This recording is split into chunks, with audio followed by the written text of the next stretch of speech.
Happy new year రా నవీన. ఏ సంవత్సరం అయినా పెళ్లి చేసుకుంటావా లేదా?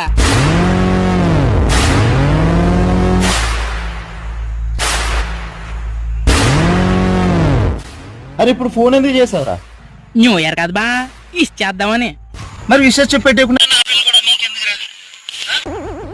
అరే నీకు పెళ్ళై 2 సంవత్సరాలు కూడా అవ్వట్లేదేమో, నువ్వు బయట 10 మంది అమ్మాయిలతో తిరుగుతున్నావు. ఏ రోజు నేను అడిగాను నిన్ను, అంటే అది మీ ఆవిడ ఎలా ఉందని, నీ కాపురం ఎలా ఉందని అడిగాను. మరి నా పెళ్లి కూడా నీకెందుకు పనికిమాలని లేదా? పనికిమాలని సన్నాసులారా. ఒరే మా సింగిల్ గల్ బాధ ఎలా ఉంటుందో తెలుసా? మేము పొరపాటుని చెయ్యికి ఒక అమ్మాయిని సిన్సియర్గా లవ్ చేస్తారా, అదేమో అర్ధాంతరంగా సంకనాకి చేసి మమ్మల్ని వదిలేసి వెళ్ళిపోద్ది. అది వదిలేసి వెళ్ళిపోతే ఏం చేయాలో అర్థం కాక, వేరే అమ్మాయి జోలికి వెళ్ళాక, ఇంట్లో పెళ్లి చేయమని అడగలేక, రాత్రి పడుకుందాం అంటే నిద్ర రాక క్రోమ్ ఓపెన్ చేసుకుని మా పాటలే